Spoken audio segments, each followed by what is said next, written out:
हरियाणा के लिए और अपनी अगली पीढ़ी के भविष्य के लिए लड़ाई लड़नी पड़ेगी। बताओ, हरियाणा का नौजवान लावारिस तो नहीं है? लड़ाई लड़ने के लिए तैयार हो? कूच करने के लिए तैयार हो? बताओ भाई, जैकेट वैकेट निकाल ले भाई, आगे चलने के लिए बताओ भाई। जितनी खाली पदें उनको दोबारा से एडवर्टाइज करी जाए। हमारे टाइम एक भी कोई खाली नहीं रही थी, उनको दोबारा से भरा जाए।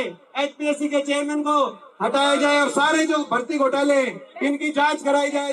35% की जो मांग है इसको हटाया जाए और जो सारे हमारे धरने पे हमारी भाई बहन बैठे हैं इन सबकी बात सुनी। पंचकुला में कांग्रेस वर्करों पर चलाई वाटर कैनन। बैरिकेडिंग पर चढ़े सांसद दीपेंद्र हुड्डा और वरुण मुलाना को पुलिस ने हिरासत में ले लिया। हिरासत में लेने से पहले कांग्रेस सांसद दीपेंद्र हुड्डा ने कहा, हरियाणा के युवा लावारिस नहीं है, हम युवाओं के लिए हर लड़ाई लड़ेंगे। दरअसल क्या है पूरा मामला, जानते हैं विस्तार से। कल यानी 17 फरवरी को सांसद दीपेंद्र हुड्डा आज हरियाणा यूथ कांग्रेस द्वारा आयोजित एचपीएससी दफ्तर घेराव में पहुंचे और हरियाणा की नौकरियों में हरियाणी युवाओं की उपेक्षा एचपीएससी भर्तियों में धांधली, प्रदेश में बढ़ती बेरोजगारी के खिलाफ युवाओं की आवाज बुलंद की। पंचकुला सेक्टर 5 सभा के बाद एचपीएससी दफ्तर जाते समय रास्ते में पुलिस ने बैरिकेडिंग लगाकर रास्ता रोका और भीड़ को तितर बितर करने के लिए वाटर कैनन का प्रयोग किया। इसके बाद सांसद दीपेंद्र हुड्डा, सांसद वरुण चौधरी, यूथ कांग्रेस के राष्ट्रीय अध्यक्ष, प्रदेश अध्यक्ष समेत सभी नेताओं को हिरासत में ले लिया गया। सांसद दीपेंद्र हुड्डा ने कहा कि हरियाणा का युवा लावारिस नहीं है, हम युवाओं के साथ हैं और प्रदेश के युवाओं के हक के लिए हर लड़ाई लड़ेंगे। उन्होंने मांग की कि एचपीएससी चेयरमैन को तुरंत बर्खास्त कर किसी हरियाणवी को चेयरमैन नियुक्त किया जाए।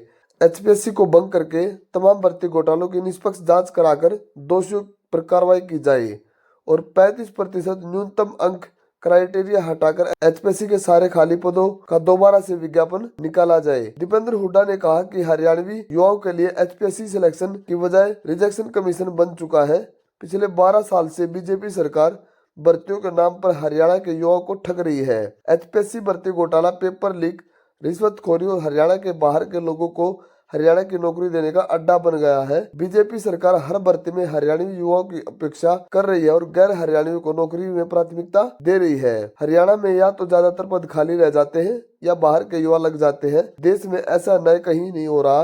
दीपेंद्र हुड्डा ने कहा कि विकास के बड़े बड़े प्रोजेक्ट जैसे international airport, rail coach factory, Gurgaon का रक्षा विश्वविद्यालय, झज्जर के 11 राष्ट्रीय स्तर के स्वास्थ्य संस्थान जो हमने मंजूर कराए थे, उनका भी हरियाणा से बाहर प्लान कर लिया गया है। ये प्रोजेक्ट हरियाणा में लगते तो यहाँ के लाखों युवाओं को रोजगार मिलता। अब एचपीएससी में भी बाहर के नौजवान लग रहे हैं, ऐसे में हरियाणा का युवा कहाँ जाए। सांसद दीपेंद्र हुड्डा ने तंज कसते हुए कहा कि हरियाणा की भर्ती की लिस्ट में हरियाणा के नौजवानों का नाम गायब है और मुख्यमंत्री का नाम नायब है।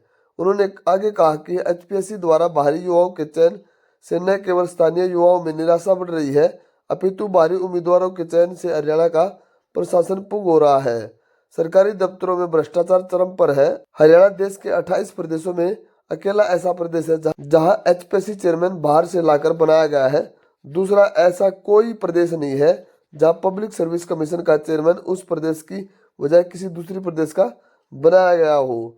जब से बाहर के प्रदेश से लाकर एचपीएससी चेयरमैन बनाया गया है, तब से ज्यादातर अन्य प्रदेशों के बच्चे ही चयनित हो रहे हैं, जबकि अन्य प्रदेशों में वहां की सरकारें अपने राज्य के युवाओं को नौकरियों में प्राथमिकता देती है। सांसद दीपेंद्र हुड्डा ने आगे कहा कि सोची समझी साजिश के तहत हरियाणा वासियों का हक मारा जा रहा है और हम हरियाणा के हर युवा के हक के लिए उनके साथ लड़ते रहेंगे ताकि हरियाणा के युवाओं को उनका हक मिल सके।